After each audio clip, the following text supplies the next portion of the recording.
ठंडी हवाओं के झोंकों के साथ बारिश की बूंदें हल्की फुहार बनकर गिर रही थीं। दिसंबर का महीना था और शिमला की वादियों में सफेद बर्फ की चादर हर ओर फैली हुई थी। पूरे शहर में बर्फीली ठंड से लोग दुबक कर बैठे थे, लेकिन स्नेहा को ठंड से कोई फर्क नहीं पड़ रहा था। वह अपने बालकनी में खड़ी सामने दिख रहे बर्फ से ढके पहाड़ों को निहार रही थी। ऊंचे ऊंचे देवदार के पेड़ बर्फ से ढंके हुए एक अद्भुत दृश्य प्रस्तुत कर रहे थे। चारों तरफ एक खामोशी फैली थी, मानो समय ने ठहराव ले लिया हो।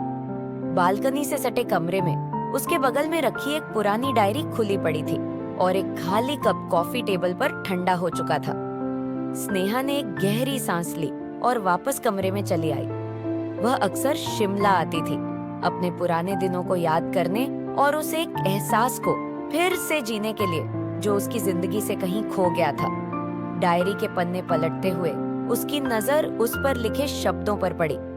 आरव, ये वादियां हम दोनों की गवाह हैं, पर तुम कहाँ हो अब? आरव और स्नेहा का रिश्ता शिमला की उन्हीं वादियों में पनपा था। कॉलेज के दिनों में वे दोनों पहाड़ों के दीवाने थे। हर छुट्टी पर किसी न किसी नए पहाड़ी इलाके में घूमने निकल जाते थे। आरव का मजाकिया स्वभाव और स्नेहा की निश्चल हंसी उनके रिश्ते की खासियत थी।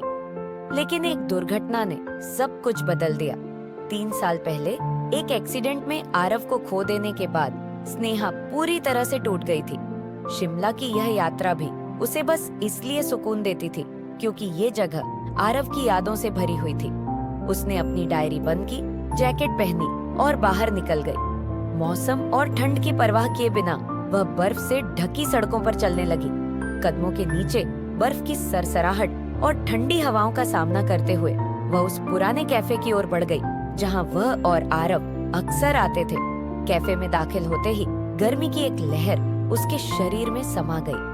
अंदर घुसते ही उसकी नजर काउंटर पर खड़े एक व्यक्ति पर पड़ी जो ऑर्डर लेने में व्यस्त था। उसका चेहरा परिचित सा लगा, लेकिन वह उसे पहचान नहीं पाई। स्नेहा ने अपनी जगह ली और खिड़की के पास वाली टेबल पर बैठ गई।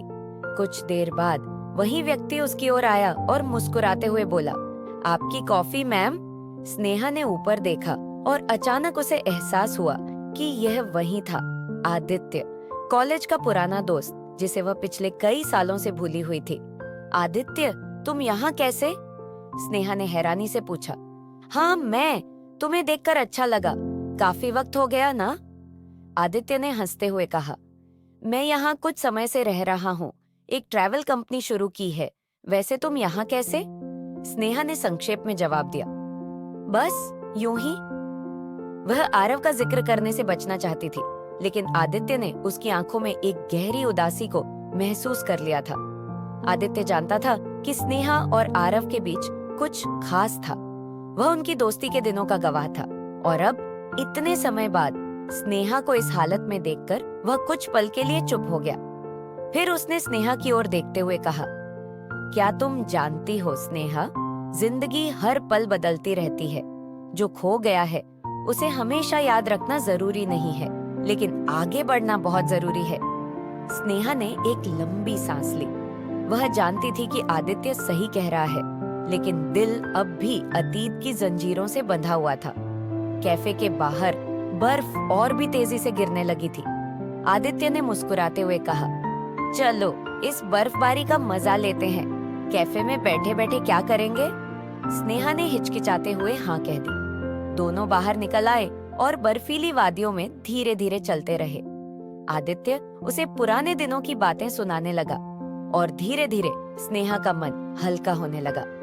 उसे महसूस हुआ कि शायद आदित्य के साथ वह उन यादों से बाहर आ सकती है जो उसे अब तक जकड़े हुए थी। शाम ढलने को थी। दोनों एक पहाड़ी के किनारे खड़े होकर सूरज को बर्फ की चोटियों के पीछे छिपते देख रहे थे।